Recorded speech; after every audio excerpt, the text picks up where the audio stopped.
I remember a couple of times when we've done interviews before, we've spoken about David Lynch, Oh yeah. once or twice maybe.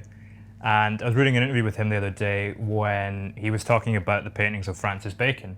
Oh in yeah. Who relation- I've also been getting into recently. Well, the interesting thing about both of them is that in their art, they both imply a narrative rather than kind of unfurl it in the traditional way, but you definitely get a sense of it. Yeah. How do you see that idea of implying narrative in relation to your own songwriting and what you do? I think I was talking to a friend about this the other day, and we were saying, actually Tom Beer of Bull, when we did it, we were doing a little podcast thing talking about songwriting, and it might have been on the podcast or maybe we were just getting pissed talking about it, but we said the best songs don't answer questions, they ask questions. And I think that's kind of what happens with those revealed narratives, where like you don't have to actually explain what's going on. If you just raise a bunch of things, if a song ends in a question mark, it's usually a little better. Or if it at least raises something in the listener, I think that's achieved something. Rather than if you get a song like a country song and it ends on, I'd rather hear a singer go, and then what happened to Johnny Simons, rather than Johnny Simons died. You know, I'd rather there were a question mark over the top of it. We don't really know what happens. I think that's what those guys do, especially David Lynch. I don't know too much about Francis Bacon's writing or creative style, but Lynch does a lot of transcendental meditation, doesn't he? So he's never really aiming for an answer. He's always aiming to just dig more questions out, which I like. I mean, kind of following on from that then, what do you feel like you were asking, or what do you feel like you were raising with Thumbs Up? That's a good question. Well, because it's a scene, because it's again, it's a narrative, it's something taking place. I don't think at any point does it answer things, it follows on. At no point. I guess the questions that are raised are, what can you do to a friend if you know they're not okay? What can you do for someone? And then I guess, hopefully there's an introspection there of, what if I'm not okay? And I think the art would be successful if I haven't answered that.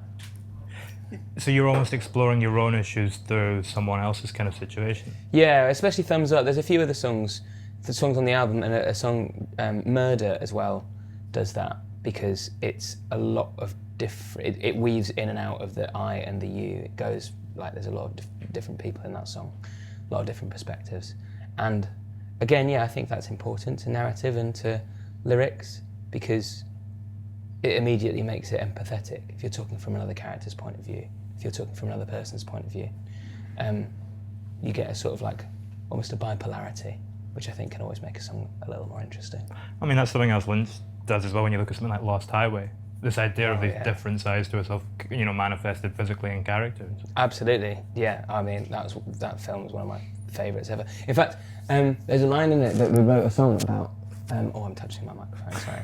There's a line in it that I wrote a song about called Camera. That's about Lost Highway, that's being released on a cassette, I think, pretty soon. Is it already out? Oh, sold out. It's sold out. If you, on the Chalk Pit Cassette Club. Sell out. Is this the guy from the Isle of Wight? Yeah. Yeah. They're doing a really cool thing. It's called Chalk Pit Cassette Club, and I think they've just announced a second one as well. It's really good. Yeah. How did that come about? He just got in touch, I think. It was him and Come Play With Me, a Leeds label, and I think it's the combination of those. We sort of know the guys from Come Play With Me, or at least there's a lot of similarities and familiarities there, and so we that's how we crossed over. But yeah, it was an excuse to put a lot of songs that were, I think, otherwise going to be forgotten into a more permanent state. So that's where so now Camera is on that, and that's about Lost Highway. So is that not coming out in any other form? It's just going to be on that cassette and live in that space? I think you get a download card if you bought it. And we might do so something. it might end up... We're not really sure, yeah. It probably won't be on cassette again. Have you played it live before? Yeah, well, it was various forms as well. It's like taken a lot of different versions of that song. Because it was written when I was probably about 19, so the band was just a twinkle in our eyes. Connor and I hadn't met. I watched you playing that song once as well.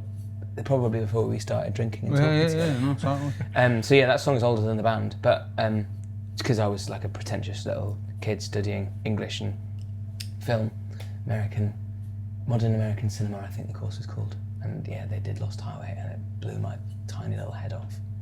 That was amazing. I mean, the single you just released throughout it is kind of punctuated with these references to various different films. Terminator, Predator 2, these kind of, big, glossy action movies. Yeah. We also touched upon David Lynch as well. A lot of the art that inspires you, what do you feel it has in common? Can you notice threads between the things that you kind of take influence from in a very direct way? I'd love to, but I think the various accumulation of all of our different influences is kind of what makes the band. Because I don't really see too much of a similarity between the Francis Bacon that I've been reading about and enjoying looking at, and The Simpsons season 4, which I also inhale at great length.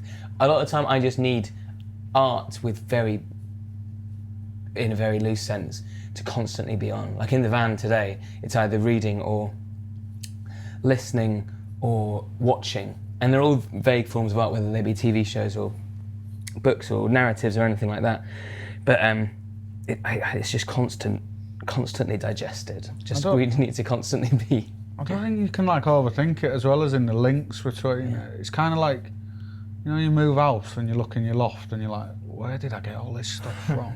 It's kind of like that though, where you just it's just there, you accumulate it as you go along. And it comes out in quite a natural thing. I think if you overthink the relationship between them. It's what makes your house yours as well, right? Exactly. If you bought an entire house from IKEA, then it'd be a pretty boring house. If you plan it out too much, especially in terms of influences, it will come across contrived, or what you were listening to at certain points, or watching, or whatever. You just accumulate it, and then you write something good, hopefully. I mean, I know you mentioned The Simpsons season 4. 3 to 9. 3 to 9, The okay. peak. I feel like we could include 2 in that. No. Oh, a lot of 2, yeah. I thought you were going to go the other way. Yeah, 2 is great.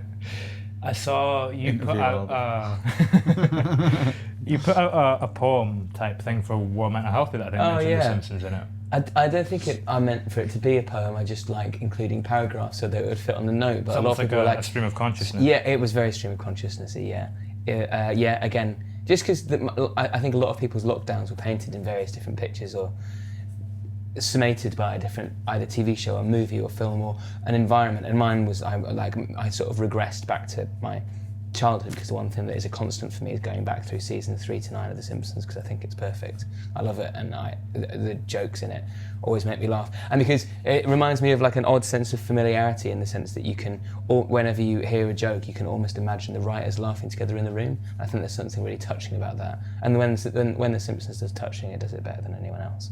And I think I needed that throughout lockdown, that very oddly human element that I think we were all missing, Where did you find that, Connor, in lockdown? What did I watch, sorry? Where did you find that?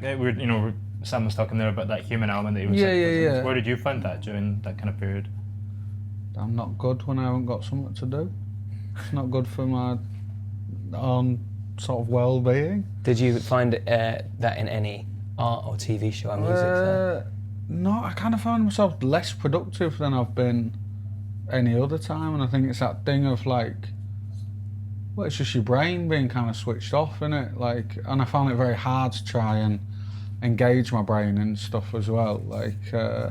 I'd listen to the same records I'd listen to or something when life was normal, if you will, and it maybe didn't get my head going as much as it would normally. I just think it's interactions, subconsciously, literally even I don't know, speaking to a person at a petrol station, that even gets you, even those tiny interactions, things like that. It's sort of your brain being in sleep mode isn't very good, if you know what I mean. So there's that, but from coming out and about again, and especially going about doing what we're doing now, you go, I'm alive. Do you think Thumbs Up is a nostalgic song? Yes, vaguely. I think all the songs are quite nostalgic, really. But I think I took a bit of a look at some of the songs on the album, because I think sometimes the songs on the album can be a little overly sentimental and nostalgic, and sometimes lose some of the realness, when at the moment I'm very much looking forward. And seeing decay and ruin, of course, but very much looking forward as opposed to backwards and seeing decay and ruin. Looking backwards and seeing just feeling sentimental and full of loss at things that have gone, and feeling older because of a past in which things were greener. And now it's a little bit more looking forward to. I don't know if the thumbs up was sort of the sort of pivot between the old and the new, but now it does. A lot of the new songs are sort of more about. I'm really interested in the idea of lost futures. Have you heard of that? Lost futures. In terms of the kind of, I mean, would climate change be an example of that? This idea that the future is already kind of on a certain road that is perhaps not Yeah, definitely. a good one. And the vague, I'd say the vague notion that the capitalist sociological climate that we find ourselves in leads a lot of people of an age now in which we would have essentially had a defined future, but the way that the climate has changed that, whether this be literally the climate or more The social a climate. socio-economic sense, has denied people of various futures that they could have had otherwise. I find that fascinating. So this is our pivot. These are all of the pasts I could have had, and now it's more like these are all the futures I could have had. And I hope that Thumbs Up can do that little pivot. It can look back and go, these are all of the moments in which I felt morose or miserable or completely alone, and this is a future in which I can imagine myself either with someone or alone but still content, and at the same time it's still buried with that sense of nostalgia of like longing for a distant past of 80s male movie stars and things like that.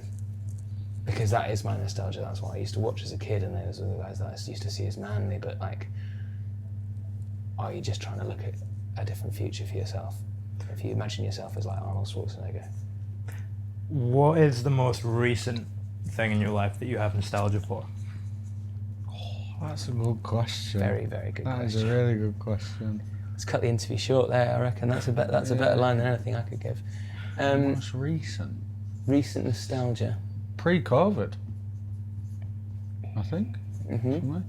I mean, that's an obvious answer, but yeah, I think it's in the nostalgic sense where it's longing for something that might not have even been as good as you sort of remember it being, but just there was an idea of life before was just incredible, and like especially like gigging and stuff at the time and all of that. But It was easier to run away from maybe some of the darker things that we've been talking about. yeah, and it's easier to forget about some of the bits you were like,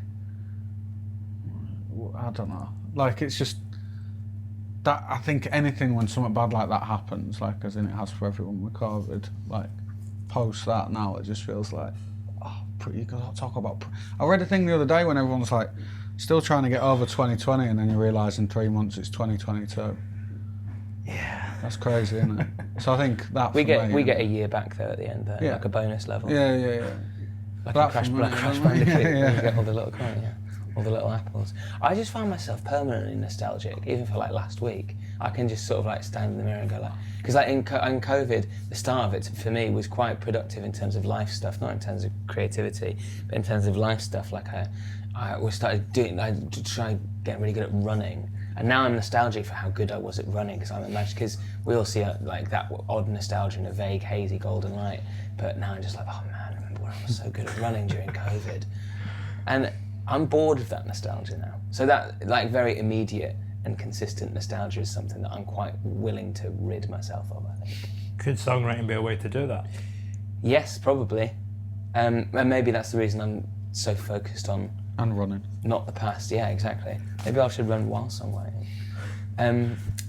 Yeah, I think that's why I'm sort of averting my gaze a little bit, less from nostalgia and more into like sure, but what comes next? What does nostalgia lead to? Impending doom. You said it, buddy. On that note, thank you very much. Nice one. Cheers. Thank you guys. Always a You have pleasure. the best Nice questions. one. You too, Mate, kind. how